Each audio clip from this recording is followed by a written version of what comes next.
El aire en el comedor era tan denso que se podía cortar con el cuchillo de plata. Isabella, primera hija de la nación, sentía el peso del silencio como una capa de plomo sobre sus hombros.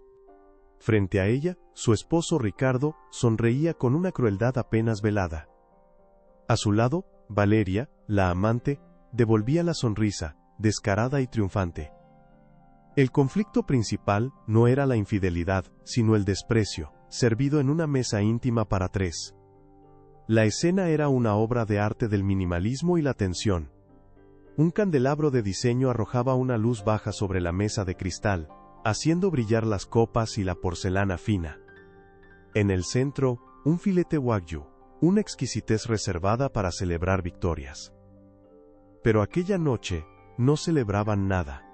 Ejecutaban una sentencia. Isabella observaba, con la postura perfecta que le habían enseñado desde niña, cómo Ricardo cortaba con lentitud teatral el bocado más jugoso, el corazón tierno del filete.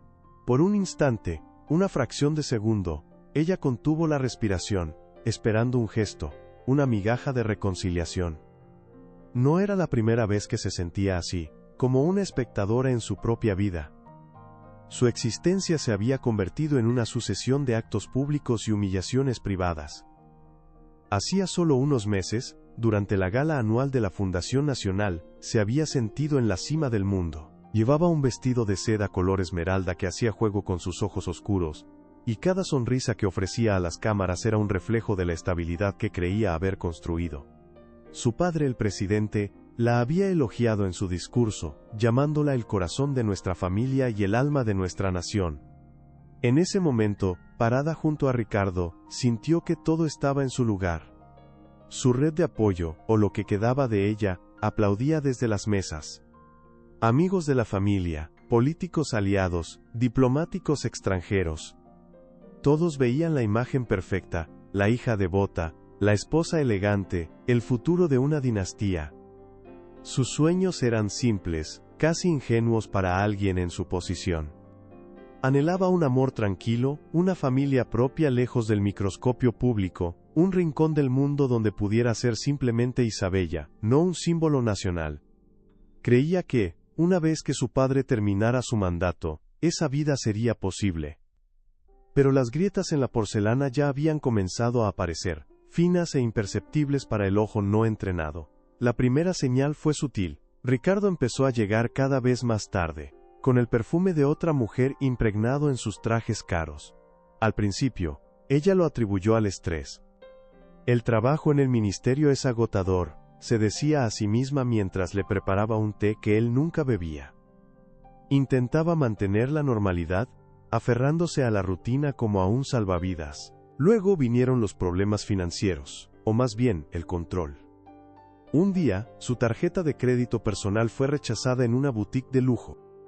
La humillación fue silenciosa, pero profunda. Cuando confrontó a Ricardo, él la miró con frialdad. «Estoy gestionando nuestros activos, Isabella. Es por nuestro bien. No necesitas preocuparte por esas cosas». La hizo sentir pequeña, incompetente, una niña a la que se le da una mesada. Ella, que había crecido rodeada de opulencia, de repente se sintió pobre, dependiente de la voluntad de un hombre que claramente ya no la respetaba. El apoyo de su padre también comenzó a desvanecerse, no por falta de amor, sino por las exigencias del poder. Sus llamadas eran cada vez más cortas, sus conversaciones más superficiales. Estaba demasiado ocupado gobernando un país volátil como para notar la tormenta que se gestaba en la casa de su propia hija. Isabella se sentía cada vez más sola, una isla en medio de un océano de sonrisas falsas y alianzas estratégicas. Las injusticias silenciosas se convirtieron en el pan de cada día. Comentarios despectivos de Ricardo frente al personal de servicio, aniversarios olvidados, planes cancelados a último momento. Cada uno de estos gestos era una pequeña muerte, un recordatorio constante de su lugar en esa casa. Ella reaccionaba con una dignidad casi robótica, alisando las arrugas de la situación con una sonrisa forzada y una disculpa que no le correspondía dar. Creía que, si aguantaba lo suficiente, si era lo suficientemente perfecta, él recordaría a la mujer de la que se había enamorado. Se aferraba a los recuerdos como un náufrago a un trozo de madera. Recordaba sus primeros años, cuando la ambición de Ricardo todavía estaba teñida de admiración por ella. Paseos por los jardines de la residencia presidencial, conversaciones hasta el amanecer sobre política y filosofía, la promesa de un futuro compartido. ¿En qué momento se había roto todo? ¿Cuándo se convirtió el amor en una transacción de poder? A veces, se miraba al espejo y no se reconocía. Sus ojos, antes llenos de esperanza, ahora guardaban una tristeza infinita. Había perdido peso, y unas ojeras permanentes ensombrecían su rostro. La gente lo atribuía a su agenda ocupada, a su dedicación a las causas benéficas. Nadie veía que se estaba consumiendo por dentro.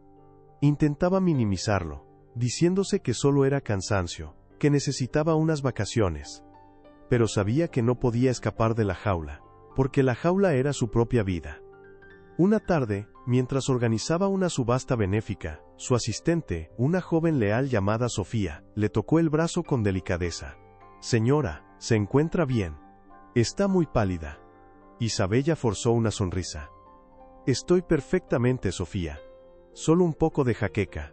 Sigamos con la lista de invitados». Mantener el control, esa era su única defensa.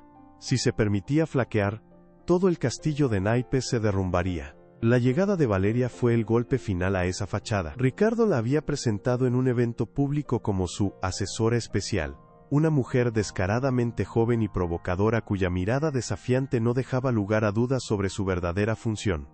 Isabella tuvo que sonreír, darle la mano y darle la bienvenida al círculo íntimo, sintiendo como el veneno de la humillación le quemaba la garganta. Y ahora, estaban allí, en ese comedor frío viviendo el acto final de su farsa. Ricardo giró el tenedor. El trozo de carne, perfecto y sangrante, no se dirigió hacia ella. Con una sonrisa cómplice, se lo ofreció a Valeria, quien lo aceptó con una mirada de pura victoria. El gesto fue tan deliberado, tan cruelmente coreografiado, que el tiempo pareció detenerse. Luego Ricardo se volvió hacia su esposa. Su voz fue un susurro venenoso, que resonó en el silencio sepulcral del comedor. Una frase diseñada para romperla en 1000 pedazos. «Para ti, Isabella, siempre quedan las obras». Y añadió, como un golpe de gracia, «es lo que te mereces».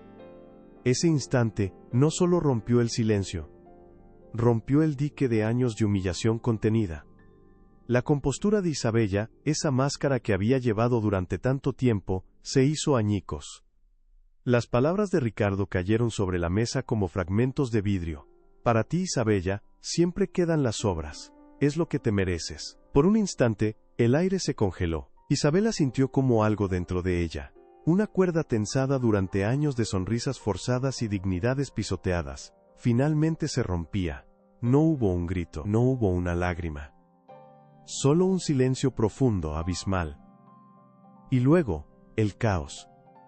En un solo movimiento, tan fluido y violento que pareció irreal, Isabella se levantó y lanzó una patada contra la delgada pata de la mesa de cristal.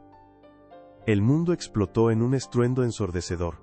La porcelana fina se hizo añicos contra el mármol, las copas de vino estallaron, y los cubiertos de plata volaron por los aires. El vino tinto, oscuro y espeso, se derramó sobre la alfombra blanca persa, una mancha que se extendía como sangre fresca en la escena de un crimen. Ricardo, atónito por un segundo, se transformó. Su rostro, antes una máscara de desprecio calculado, se contrajo en una mueca de furia pura. Se abalanzó sobre ella agarrándola del brazo con una fuerza que le robó el aliento. Sus dedos se clavaron en su piel. «Estás loca», sisió, su aliento caliente y agrio en el rostro de ella. «¿Sabes lo que acabas de hacer? Vas a arruinarlo todo. Todo». Valeria soltó un chillido agudo, acurrucada en su silla como un animal asustado, una espectadora insignificante del verdadero drama. Pero en los ojos de Isabella ya no había miedo, solo un fuego helado, una calma aterradora que lo desconcertó. El caos no era su destrucción, era su liberación. Sentía el dolor en su brazo, pero era un dolor lejano, una confirmación de que por fin estaba sintiendo algo real. En medio de los gritos de Ricardo, con sus amenazas resonando en sus oídos, un sonido nítido y autoritario cortó la tensión. El timbre de la puerta principal. No era el sonido suave de un invitado, era una llamada insistente oficial, que congeló la escena. Ricardo aflojó su agarre, su rabia reemplazada por una repentina y pálida ansiedad. El mayordomo, un hombre que había servido a la familia durante décadas, apareció en el umbral del comedor, su rostro tan blanco como la porcelana rota. «Señor, señora. Es el presidente». El tiempo se detuvo de nuevo, la entrada de su padre en la habitación fue silenciosa, pero su presencia llenó cada rincón. Su mirada, afilada y entrenada para evaluar crisis nacionales, recorrió la devastación en segundos. La mesa volcada. La comida esparcida por el suelo. La amante de su yerno temblando en un rincón. Y su hija, de pie en medio del desastre, con marcas rojas y lívidas en el brazo. Ricardo soltó a Isabella como si su piel quemara, su rostro completamente drenado de color. El cazador se había convertido en la presa. Fue entonces cuando Isabella reveló su verdadera fuerza. No lloró. No gritó. No buscó la protección de su padre. Con una calma que helaba la sangre, se alisó el vestido de seda. Un gesto simple que era una declaración de poder. Se acercó a su padre. Y su voz, firme y clara, cortó el aire. «Padre, qué sorpresa». Ricardo y su invitada ya se iban. Hizo una pausa, dejando que el peso de la palabra flotara en el aire. «Parece que han perdido el apetito». No fue una explicación, fue una sentencia. No se presentó como una víctima que necesitaba ser salvada, sino como la jueza que acababa de dictar el veredicto. La presencia de su padre no era su rescate, era el mazo que ella usaba para sellar el destino de Ricardo. El silencio del presidente fue más aterrador que cualquier grito. Su mirada gélida se posó en Ricardo, y en ese silencio no había promesa de un simple divorcio, sino de una aniquilación política y social completa. No hubo más palabras. Dos hombres del Servicio de Seguridad Presidencial entraron discretamente en la habitación. Con un gesto de cabeza del presidente, escoltaron a un Ricardo mudo y a una Valeria sollozante fuera de la casa, fuera de esa vida, para siempre. Cuando la puerta se cerró, el silencio regresó, pero esta vez era diferente. No era un silencio de opresión, sino de vacío. Isabella se quedó de pie en medio de los restos de su vida anterior. El olor a vino y a comida cara se mezclaba con el polvo de la porcelana rota. Por primera vez en años estaba sola. Y el peso de esa soledad, ahora que la adrenalina se desvanecía, era abrumador. Los días siguientes fueron un borrón de aislamiento autoimpuesto. La mansión, antes una jaula dorada, ahora se sentía como una tumba. El personal se movía en silencio, limpiando los restos del desastre, pero la mancha en la alfombra parecía imposible de borrar. Isabella no contestaba llamadas. No leía las noticias, aunque podía imaginar los susurros, los titulares velados, la especulación. Se sentía frágil, expuesta, como si la armadura que había llevado toda su vida se hubiera hecho añicos junto con la mesa de cristal. Una noche, incapaz de dormir, caminó descalza por los pasillos fríos hasta el despacho de Ricardo, su despacho. Ahora, solo una habitación vacía. Abrió los cajones, no buscando secretos, sino buscando entender. Encontró estados de cuenta, documentos de inversiones, carpetas con nombres que no reconocía, y entonces lo vio. Un plan meticuloso para despojarla de todo. Ricardo no solo la estaba engañando, la estaba borrando financieramente, dejándola dependiente, impotente. Esa fue la chispa. El dolor se transformó en una rabia fría y lúcida. Él no solo la había humillado, la había subestimado, y ese sería su mayor error. A la mañana siguiente, Isabella hizo su primera llamada. No fue a una amiga para llorar, sino al abogado más implacable de la capital. Luego llamó a un asesor financiero, uno conocido por su discreción y su lealtad a su padre. Poco a poco, empezó a reconstruirse.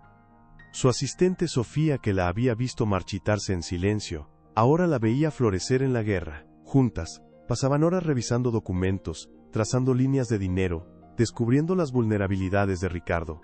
Cada descubrimiento era una pequeña victoria, cada llamada era un paso para recuperar el control. Dejó de usar los vestidos de seda suave, y empezó a vestir trajes sastre de corte impecable. Su postura siempre perfecta adquirió un nuevo filo, ya no caminaba, avanzaba. El personal de la casa, que antes la veía con lástima, ahora la miraba con una mezcla de asombro y respeto. La señora ya no era una figura decorativa. Era la comandante en jefe de su propia vida. Una tarde, estaba reunida con su equipo legal en la biblioteca cuando su padre entró. Él la observó en silencio por un momento, mientras ella daba instrucciones claras y precisas, citando cláusulas y activos con una fluidez que lo sorprendió. Cuando los abogados se fueron, él se sentó frente a ella. «Estás manejando esto de una manera inesperada», dijo él, su voz una mezcla de aprobación y cautela. Isabela lo miró directamente a los ojos. «Me enseñaste que el poder no se pide, se toma». Ricardo pensó que yo era un adorno para su carrera. Se olvidó de quién era mi padre. Y lo que es más importante, se olvidó de quién soy yo. En esa declaración, su padre no vio a la hija con el corazón roto. Vio a una estratega. Vio el reflejo de su propia ambición, de su propia crueldad, cuando era necesario. Vio a una mujer que no solo estaba sobreviviendo a la mayor humillación de su vida, sino que la estaba convirtiendo en un arma. La jaula de oro no había sido destruida. Se había transformado en su fortaleza, en su centro de operaciones. Y desde allí, Isabela, la hija a la que siempre le dejaban las obras, se preparaba para reclamar el banquete completo. El juego apenas comenzaba. El silencio que siguió a la partida de Ricardo no fue de paz, sino el zumbido eléctrico que precede a la tormenta. La mansión, ante su prisión, se convirtió en su cuartel general.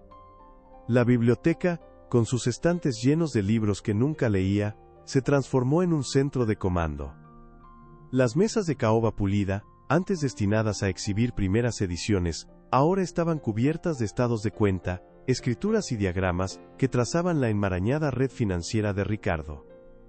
Isabela pasaba las noches en vela, con una taza de café negro siempre a su lado, aprendiendo un nuevo idioma, el del engaño corporativo, el de las empresas fantasma y las cuentas en paraísos fiscales. Cada documento era una pieza del rompecabezas, cada transacción una cicatriz en la historia de su matrimonio. Ya no lloraba. El dolor se había cristalizado en una furia fría y metódica.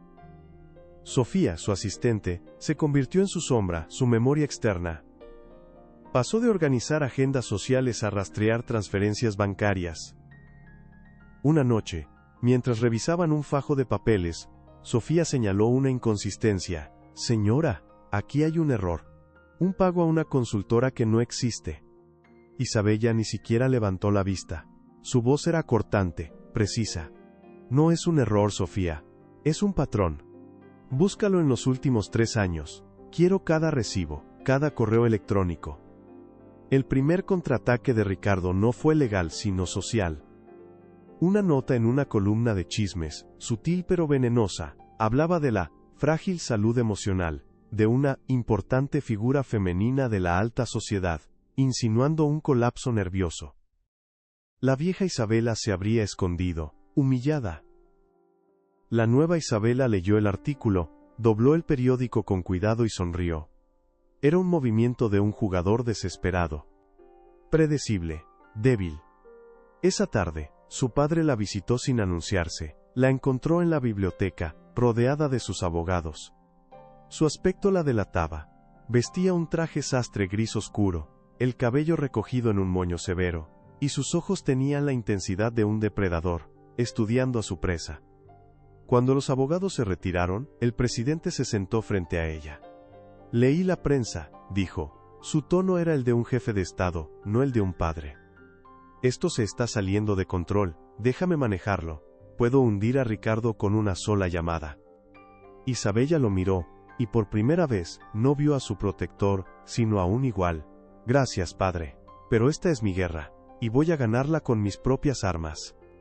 Su padre la estudió, una mezcla de sorpresa y un incipiente respeto en su mirada. «¿Y cuáles son esas armas, Isabella?». Ella se inclinó hacia adelante, su voz apenas un susurro.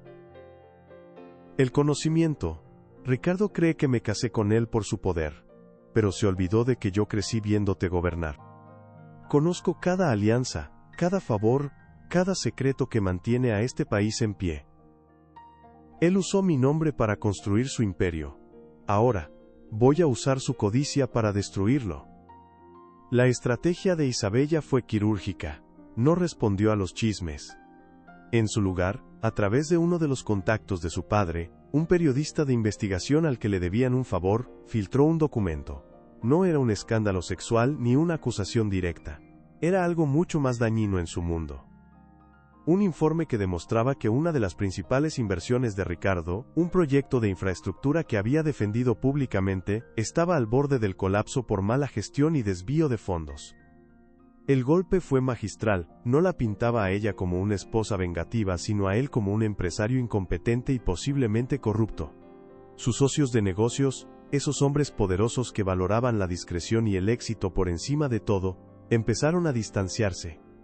Las llamadas dejaron de serle devueltas. Las puertas comenzaron a cerrarse. Una semana después, el abogado de Isabel entró en la biblioteca con una sonrisa que no había mostrado antes. Señora, tenemos una oferta. El señor Ricardo está dispuesto a ceder en casi todos los puntos del acuerdo de divorcio. Quiere que esto termine. Rápido y en silencio. Isabella no sonrió. Se levantó y caminó hacia la ventana, observando los jardines impecables de la mansión. La victoria no se sentía como euforia. Se sentía como el aire después de una tormenta. Limpio, frío, vacío. Había ganado, sí. Había recuperado su dinero, su seguridad, su nombre. Pero en el proceso, había desenterrado una parte de sí misma que no sabía que existía. Una parte calculadora, implacable.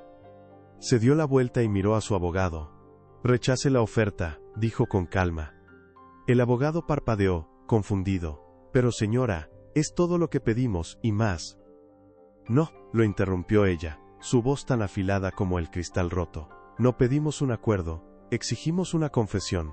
Quiero que admita por escrito cada desvío de fondos, cada fraude. Quiero que quede registrado, no por el dinero, por la verdad. No se trataba de venganza.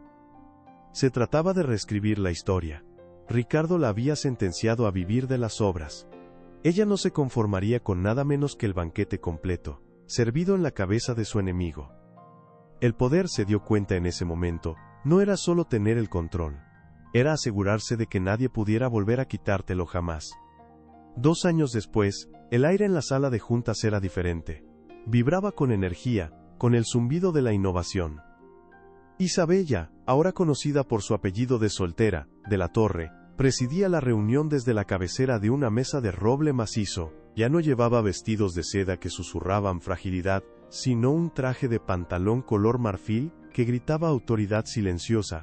Frente a ella, un grupo de inversores y emprendedores escuchaba con atención absorta mientras exponía los detalles de su último proyecto, un fondo de capital para financiar empresas tecnológicas fundadas por mujeres. Su voz, antes suave y medida para no ofender, ahora era clara, precisa y resonaba con el peso del conocimiento. Citaba proyecciones de mercado y análisis de riesgo con la misma facilidad con la que antes elegía un menú para una cena de estado. A su lado Sofía, ya no una simple asistente sino la directora de operaciones de la fundación, le pasaba documentos con una sincronía perfecta. En un rincón de la sala, su padre, ahora expresidente, la observaba no como a una hija, sino como a una colega, una líder en su propio derecho. Una oleada de orgullo, teñida de un asombro casi reverencial, cruzaba su rostro. Esa noche, Isabella ofreció una cena en su penthouse, un espacio que era el antónimo de la fría mansión que había compartido con Ricardo. Las paredes estaban cubiertas de arte contemporáneo latinoamericano, los muebles eran cómodos y acogedores, y el aire olía a jazmín y a café recién hecho. Sus invitados no eran políticos calculadores, sino los arquitectos del nuevo país, artistas, científicos, activistas. La conversación era ruidosa, apasionada, real. Cuando sirvieron el plato principal, un cordero cocinado a la perfección, Isabella tomó el primer bocado. Mientras lo saboreaba, una sonrisa casi imperceptible se dibujó en sus labios. El recuerdo de otra cena, de otro trozo de carne, flotó en su mente por un instante, no como una herida, sino como un punto de referencia en un mapa antiguo. Era el recuerdo de una mujer que ya no existía. La verdadera prueba de su transformación llegó una noche de otoño, a la salida de la ópera. Mientras esperaba su coche, lo vio al otro lado de la calle. Ricardo. El tiempo no había sido amable con él, su traje aunque caro colgaba de sus hombros con un aire de derrota. La arrogancia en su postura había sido reemplazada por una tensión nerviosa. Estaba solo. Sus miradas se cruzaron por un instante a través del torrente de coches. En los ojos de él, ella vio un destello de la furia de antaño, ahora ahogada por una capa de resentimiento y, lo más revelador, de irrelevancia. En los ojos de ella él no encontró nada, ni odio, ni lástima, ni triunfo, solo un vacío cortés, el tipo de mirada que se le da a un extraño en una multitud. Ella le dio la espalda sin cambiar de expresión, y subió a su coche, dejando atrás a un fantasma en la acera. En ese momento, supo que estaba verdaderamente libre. La confesión firmada que le había arrancado a Ricardo nunca se hizo pública. No fue necesario. Su victoria no consistió en destruirle a él, sino en construirse a sí misma. El documento descansaba en una caja fuerte, no como un trofeo de guerra, sino como el acta de nacimiento de la mujer en la que se había convertido. Una mujer que había aprendido que la verdadera independencia no era tenerlo todo, sino no necesitar nada de nadie. Una mujer que entendió que las obras que le habían arrojado no eran su destino, sino el combustible que había encendido el fuego de su propia revolución. Ahora, de pie junto al ventanal de su apartamento, contemplando las luces de la ciudad que se extendían a sus pies como una galaxia de promesas, Isabella sentía una paz profunda. Ya no era la primera hija, ni la esposa traicionada, era simplemente Isabela, la arquitecta de su propia vida, la dueña de su propia mesa, la soberana de su propio reino. La vida nos pone a prueba, nos rompe en mil pedazos, y nos hace creer que el final ha llegado. Pero a veces, solo a veces, en medio de las ruinas de lo que fuimos, encontramos los cimientos para construir la persona que siempre debimos ser. Porque incluso cuando te sirven las obras, puedes decidir usarlas para preparar tu propio banquete. Comenta desde qué país estás viendo este video. Y si quieres escuchar más historias de coraje y renacimiento, suscríbete al canal.